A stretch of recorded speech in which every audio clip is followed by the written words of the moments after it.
Yo soy enamorado de la endocrinología. Yo siempre empiezo las clases y pregunto a quién le gusta la endocrinología y normalmente una o dos personas levantan la mano, ¿no? Son unos frikis que entienden la importancia de los test dinámicos, les gusta la hipófisis, las suprarrenales, y eso entiendo que es algo que para la gran mayoría de vosotros, por lo que os voy a contar, no es una cosa que suele llamar demasiado la atención. Bueno, yo efectivamente hice la residencia en el Hospital Clínico San Carlos, luego me fui 2 años a Dublín a hacer la tesis y a hacer un fellowship en enfermedades hipotalámicas e hipofisarias, pero me encanta toda la endocrino, ¿vale? Y mis conflictos de interés son con los que podéis ver aquí y, por supuesto, que todo lo que voy a contar es en base a mi experiencia y algunas de las cosas no son siempre ciertas y habría que contrastarlas con otros compañeros endocrinos. Dicho esto, vamos a ver, ¿por qué hacer endocrino? Bueno, pues uno elige hacer endocrino cuando lo primero te gusta la medicina interna. Si no te gusta la medicina interna, no hagas endocrino, no tiene sentido. Segundo, también te tiene que gustar la medicina de familia. Cuando uno estudia, pues estudias los bloques separados, pero cuando estás en la consulta, el paciente te llega por tiroides porque le han palpado un nódulo y al final tú ves que tiene una glucemia basal alterada, tiene un hiperparatiroidismo secundario, encima es hipertenso y tú ves que tiene criterios de hacer screening de renina-aldosterona, finalmente tiene un hiperaldosteronismo primario, le estudias, le haces el cateterismo de venas adrenales, ves que lateraliza al lado derecho y se lo mandas al cirujano. Entonces, un paciente que te ha llegado por un nódulo, tú eres capaz de intervenir en muchas de sus patologías y, por tanto, tenemos un abordaje muy integral de estos pacientes. Como digo, también hay mucho de medicina de familia, hay muchísimo de prevención primaria y prevención secundaria. Te tienen que encantar los pacientes. Digo, encantar es encantar. Vamos a hablar de que vas a ver 30, 40 pacientes en la consulta y hay muchos endocrinos que los 5 días hacen consulta. Otros no, por supuesto, pero puede ser que a lo largo de tu vida hagas consulta y consulta. Entonces, te tiene que apasionar. Por supuesto que tenemos hospitalización, pero es muchísimo menos y es más variable en función de donde uno haga la residencia. Por ejemplo, en nuestro hospital pues tenemos en cargo también parte de la unidad de pie diabético, ingresamos los pies diabéticos, pero eso no siempre es así. Entonces, las camas de endocrino suelen variar mucho, pueden ir de 2 a 5 camas, pero desde luego que si a ti lo que te gusta son las guardias, la medicina interna, poner tratamientos agudos, el paciente inestable, no cojáis endocrino. Conozco algunos endocrinos, médicos maravillosos, que lo han tenido que dejar porque se han dado cuenta que ellos lo que les gusta es la medicina aguda, la medicina hospitalaria y el paciente muy enfermo. Si eso es lo que os gusta, si eso es lo que más os llamaba la atención, no hagáis endocrino, ¿vale? Esa sería mi recomendación. Por supuesto, tú vas mucho más allá de eso. Yo me acuerdo cuando decidí que iba a hacer endocrino, pues tienes que aguantar, ya sabéis que la ignorancia es muy osada, entonces hasta que tu propia madre te sugiera y te diga, hijo, pero a ti no te gusta la cardiología, y tú le dices, no madre, no me gusta absolutamente nada, me gusta el endocrino. Y mucha gente que te diga, 6 años estudiando toda la vida ahí para dedicarte a los gordos, y tú les miras y les dices, madre mía, qué ignorantes sois, ¿verdad? Entonces, yo siempre digo lo mismo, la diabetes, por ejemplo. Bueno, la diabetes, el 14% de nuestra población tiene diabetes, 14% de la población adulta. Si vemos muchas de las especialidades, ¿cuál es la causa más importante de diálisis? La diabetes. ¿Cuál es la causa más importante de ceguera en los países desarrollados? La diabetes. ¿Cuál es la causa más importante de amputación no traumática? La diabetes. ¿Qué mortalidad tienen los pacientes amputados con diabetes? 60% a los 5 años. Es decir, tienen una mortalidad mucho mayor que muchos de los cánceres que tenemos actualmente y tenemos tratamientos para ellos. Por lo tanto, claro que podemos hacer mucho. Podemos tener un impacto muy importante, de acuerdo, en el pronóstico de nuestros pacientes. Pero eso la gente no lo sabe, evidentemente. Eso lo sabes tú como endocrino, que sabes que juegas un papel muy importante dentro del sistema sanitario asistencial. Claro, te tiene que gustar la calidad de vida de los pacientes. Me ha hecho mucha gracia cuando nuestra cirujana decía que ellos curan la diabetes y los endocrinos lo controlamos, ¿no? Como que hacemos lo que podemos. Bueno, pues efectivamente hacemos lo que podemos, pero hacemos lo que podemos con una gran cantidad de terapias que cada vez son más efectivas y que afortunadamente podemos controlar a nuestros pacientes y disminuir las complicaciones. Te tiene que gustar mucho la psicología. Y te tiene que gustar mucho la psicología, porque, por ejemplo, para un paciente diabético, pincharse 6-7 veces al día insulina y pincharse los dedos 6 a 8 veces, él va a buscar un refuerzo positivo en ti. Y te tiene que gustar la psicología, porque cuando ese paciente pase por una época de su vida mala, tú vas a tener que encontrar los mecanismos para motivarle y para que entienda y para que siga controlando su diabetes. Por lo tanto, si eres de las personas que no aguanta que la gente se queje, no hagas endocrino. No te quiero contar cuando llega el paciente o la paciente que dice la tiroides me engorda, llevo 5 endocrinos y ninguno sabe qué le pasa a mi tiroides y tú ves que todas sus TSH están normales y van de uno a otro, pero claro, alguien le dijo que la tiroides produce cansancio. Eso lo vais a ver sin parar. Entonces, si eres de esas personas que no aguanta ese tipo de cosas, no hagas endocrino, porque tienes que vivir con eso. Puntos positivos, casi todos. Yo soy un enamorado del endocrino, ¿vale? Así que luego ahora cuando bajemos me preguntéis todo lo que queráis. Todo lo que no puedo decir aquí en público y quede grabado, os lo diré abajo.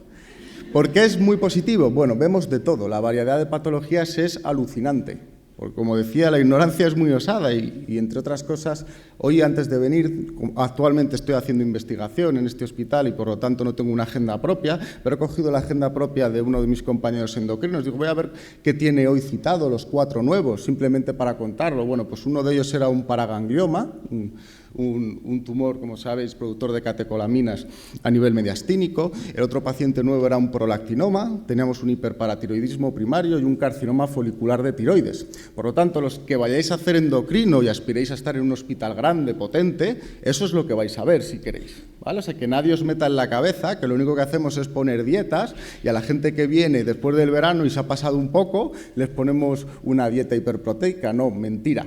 Hacemos muchísimas cosas más. Vale. Vemos gente de todas las edades y a mí eso me parece un punto muy, muy positivo. Quiero decir, si tú quieres ver pediatría, también puedes ver pediatría. Yo he tenido mucha experiencia y he colaborado con asociaciones de niños diabéticos y he visto muchos niños diabéticos. Vemos las mujeres embarazadas, tanto si tienen patología tiroidea como diabetes, les tenemos que seguir toda la gestación y, por supuesto, en cualquier otra edad. De manera que eso es un punto positivo. Desde el punto de vista de la fisiopatología, vamos a estar tratando con enfermedades de múltiples orígenes y eso también yo creo que es algo a considerar. Es decir, vas a tener pacientes con patología nodular, vas a tener pacientes con patología autoinmune, vas a tener cánceres, vas a poderte especializar, si quieres, en tumores neuroendocrinos y, por supuesto, la patología vascular, como sabéis, es muy importante. Igualmente, tenemos terapias que pueden impactar y producir un cambio en la historia natural de la enfermedad. Y eso es algo muy gratificante. Cuando tú tienes un paciente que lleva con una diabetes tipo 1 20 o 30 años y no tiene complicaciones microvasculares y tiene una vida completamente normal y tiene una esperanza de vida completamente normal, tú tienes que saber que, por supuesto, lo primero es el esfuerzo del paciente, pero lo segundo es que tú has sabido abordarle de manera correcta. Y eso es muy gratificante. Y en endocrino tenemos terapias muy efectivas.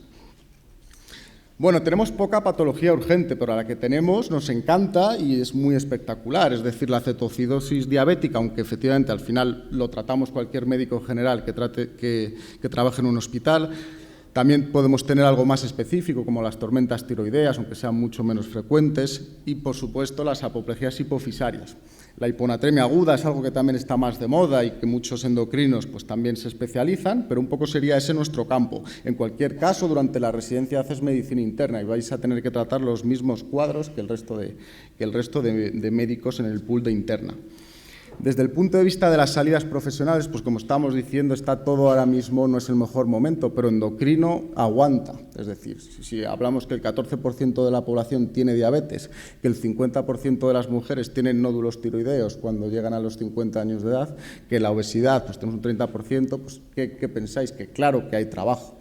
Lo que no hay tanto trabajo es si uno lo que le encanta es dedicarse a las enfermedades suprarrenales y es un apasionado de los feocromocitomas, pues para eso no hay tanto trabajo, evidentemente. O si uno es muy apasionado de la hipófisis, ¿podrás dedicarte a ello? Por supuesto que te podrás dedicar a ello, pero tendrás que ser muy competitivo, luchar mucho para llegar donde tú quieras llegar profesionalmente.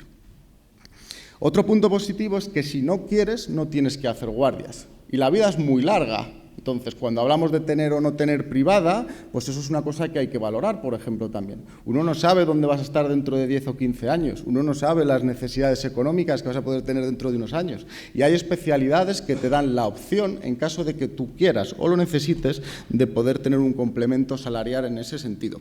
Y de igual forma, como digo, de cara a las guardias, no necesariamente tienes que hacerlas. Si quieres hacerlas, en la gran mayoría de hospitales te permiten hacer guardias de medicina interna. Más puntos positivos, y es que he tenido que poner dos diapositivas. Bueno, pues el número de plazas ofertadas está muy bien pensado. En hospitales muy grandes, con áreas que abarcan grandes poblaciones, tenemos 1 o 2 residentes de endocrino por año. Es decir, no es eso de que acaban 4 residentes de endocrino y ¿qué hacemos con ellos? No, acaban 1 o 2 por hospital. Y eso hace que la gran mayoría, por no decir todos los endocrinos que tengo a mi alrededor, están todos trabajando. A nivel de investigación, todo lo que queráis. No voy a meterme muchísimo porque entiendo que es mucho más dedicado a la propia especialidad y a quien tenga interés, pero imaginaos la cantidad de dinero que mueve la diabetes y la obesidad y la prevención cardiovascular, la cantidad de terapias que hay en el contexto de la prevención primaria y secundaria. Por lo tanto, hay dineros, se pueden conseguir becas, se puede investigar y eso también es muy gratificante. Por supuesto, uno se puede acabar especializando. Hay gente que se dedica solo a las bombas de insulina y ven pacientes diabéticos tipo 1 con bombas de insulina, hacen mucha telemedicina, muchísimo contacto por email con los pacientes, por supuesto.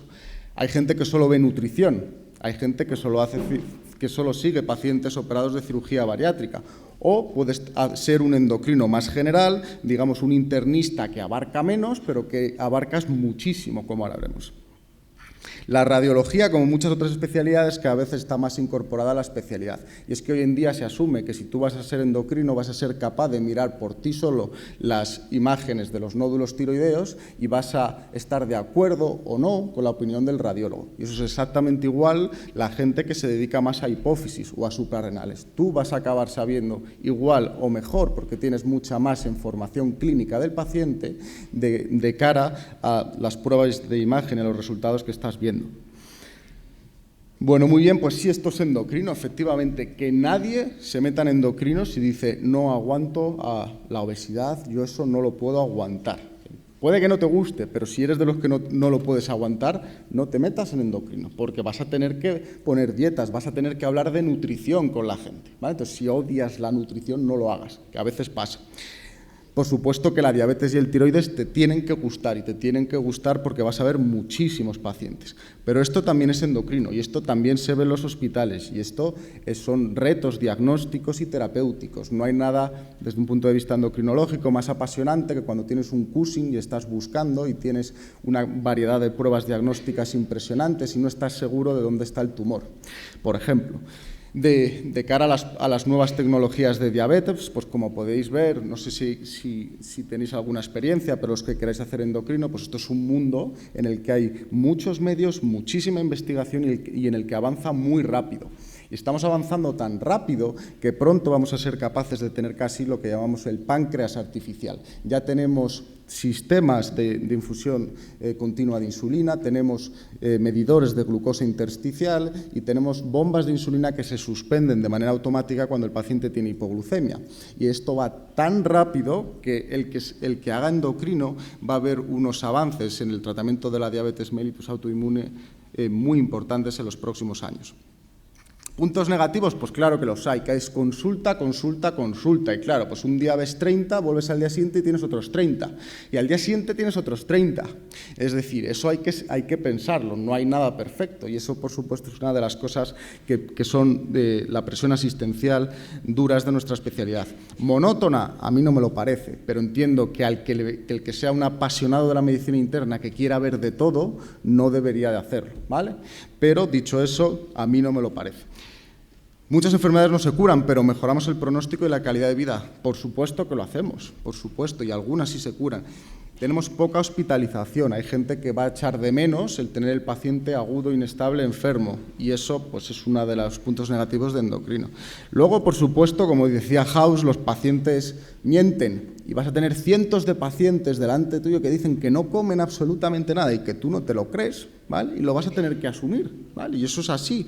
Y luego los que van a decir la tiroides me hace engordar un día tras otro y el doctor le ve un poco fofisano para ser endocrino y saber que vas a tener siempre que cuidarte porque los pacientes son muy malos en ese sentido. Como tengas sobrepeso o obesidad, ¿qué pasa? Hay muchos endocrinos, pues te van a dar mucha caña. Así que eso hay que saberlo, la presión ahí está. Bueno, dicho eso, pues si lo que quieres es petarlo a nivel digamos, poblacional, que te digan, Dios, qué doctor, o que tu suegra presuma de nuero cuando quede con las amigas a tomar el té, pues no hagas endocrino. Te lo sugiere hasta tu madre, ya mi madre me lo decía. Dicho eso, pues serás el de las dietas, la población general, y además son así, la gente está tal que ponme una dieta y tú no, yo no hago eso, yo me dedico a la hipófisis y te dicen ¿a la qué? Y digo sí, y además es que de la hipófisis lo que tú no sabes es que a lo que yo me dedico es a la neurohipófisis y lo que más me gusta es la diabetes insípida. Y entonces se queda la gente con una cara y dice sí, es que sois muy ignorantes por decir que solo ponemos dietas, porque hacemos muchísimas cosas más los endocrinos. Pero eso uno lo tiene que asumir porque te va a pasar sin parar. La residencia, ¿qué rotaciones tenemos? Bueno, pues de primer año, mucha medicina interna, 3-6 meses, pero muchos otros son 9. En especialidades médicas como cardio, nefro, urgencias, solemos pasar 2 meses. Y luego hay optativas que son muy interesantes, como anatomía patológica, medicina nuclear. Vas a estar mandando pacientes con cáncer de tiroides a recibir radioyodo y tienes que saber de lo que estamos hablando, oftalmología o rayos, por supuesto. Luego, una vez, en el segundo, tercer y cuarto año, pues tenemos hospital, que son sobre todo interconsultas y hospital de día. Muchos de los test dinámicos de endocrino los hacemos en el hospital de día, mucho del seguimiento del paciente crónico lo hacemos en el hospital de día. Luego tenemos un año de consultas externas. Durante ese año de consultas externas, pues 6 meses deberían de estar dedicados a diabetes y eso sí que es importante. Si vais a hospitales que tengan separados diabetes de endocrino, que es lo más habitual en los hospitales grandes, así debería de ser, por lo menos estar 6 meses en diabetes. Luego tenemos nutrición, que dicho eso es interesante que tengan cirugía bariátrica, pero no pasa evidentemente en todos los hospitales, y nutrición cojea en algunos hospitales. Por lo tanto, os tienen que dejar rotar fuera.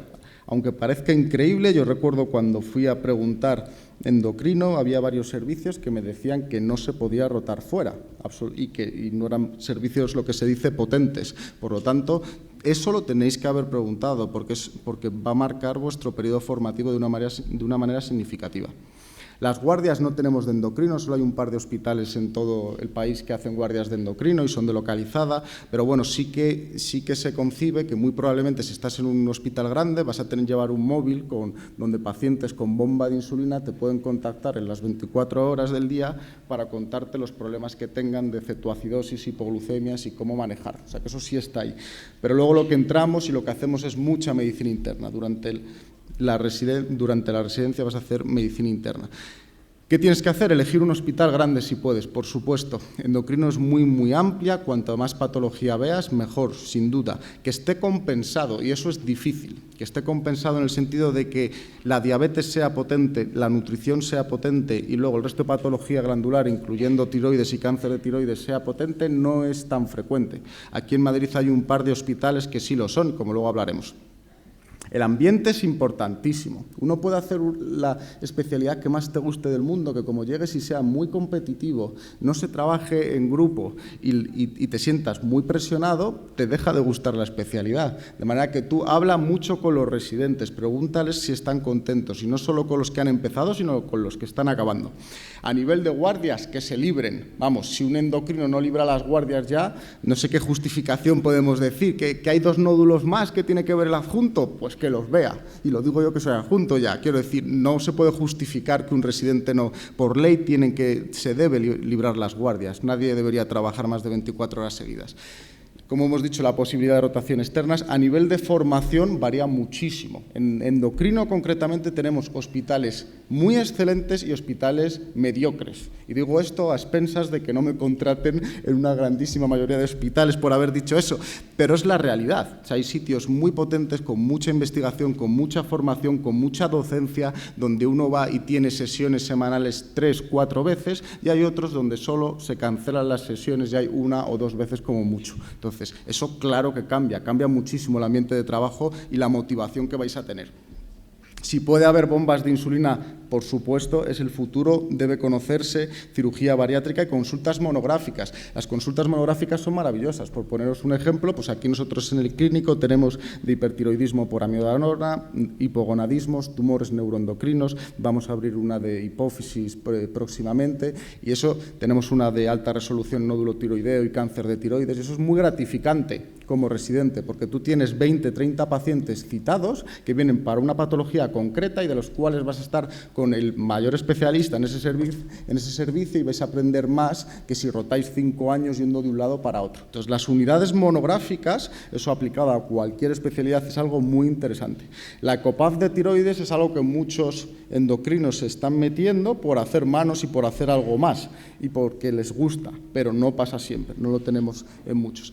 A nivel de ranking, bueno, claro, yo tengo conflictos de intereses todos los del mundo, así que no me hagáis caso, luego hablamos fuera de lo que no puedo decir en los vídeos, pero el hospital clínico sí que probablemente sigue siendo el más puntero, a mi modo de ver, y eso es porque en diabetes es muy, muy potente, en nutrición es muy potente y en el resto endocrino también, y eso es raro, y como residente te tienes que formar en todo, no tiene sentido que aunque te encante la enfermedad de Cushing, te vayas a un sitio para aprender de enfermedad de Cushing, porque cuando te manden a ver diabéticos entonces al centro de ambulatorio y tiroides, pues lo vas a pasar mal. De manera que buscar sitios que te vas a formar en todos los aspectos importantes de tu especialidad. El Puerta de Hierro es un sitio fantástico, igualmente más centrado en tumores neuroendocrinos, hipófisis, suprarrenales, pero un sitio precioso y estupendo para trabajar. Hospital La Paz igualmente muy, muy bueno, muy bien compensado y donde la diabetes es muy potente. Si alguien va a hacer endocrino y lo puede hacer en el clínico, en el Puerta de Hierro o en La Paz, con mucho. Esos serían los 3 de Madrid y luego a nivel de España junto al Clinic. Claro, yo no he trabajado allí, me consta que son muy buenos, muy potentes, hacen mucha investigación y la gente está muy contenta. Pero si alguien va a ir a Barcelona, casi mejor que pregunte en Barcelona. Luego el Hospital de la Fe también es muy bueno. En Madrid la Princesa está creciendo mucho y después de los 3 que he dicho yo sería probablemente el que elegiría. Y luego tenemos el Virgen del Rocío, Getafe y Alcalá de Henares, que se cogen un poco más tarde, pero quizá simplemente porque están fuera de Madrid, pero son también muy buenos. Y Belviche y el Gregorio Marañón. Finalmente, pues yo cogería endocrino. Si te gusta mucho la medicina interna, si te quieres subespecializar y quieres ser el médico internista de los pacientes diabéticos, hipertensos, si quieres diagnosticar el hiperaldosteronismo primario, porque tú sabes que yo os lo he dicho en las clases, que es la causa más frecuente de hipertensión arterial secundaria, entonces aunque se lo manden al cardiólogo y jamás le van a pedir una aldosterona renina, tú sí lo vas a hacer y les vas a curar de su hipertensión. Si crees en esa prevención primaria, endocrino puede ser tu especialidad. Y, por supuesto, consulta. Tú lo que quieres es hablar con la gente, que te cuenten sus problemas e intentarles mejorar su calidad de vida. Y eso sería todo. Muchas gracias a todos.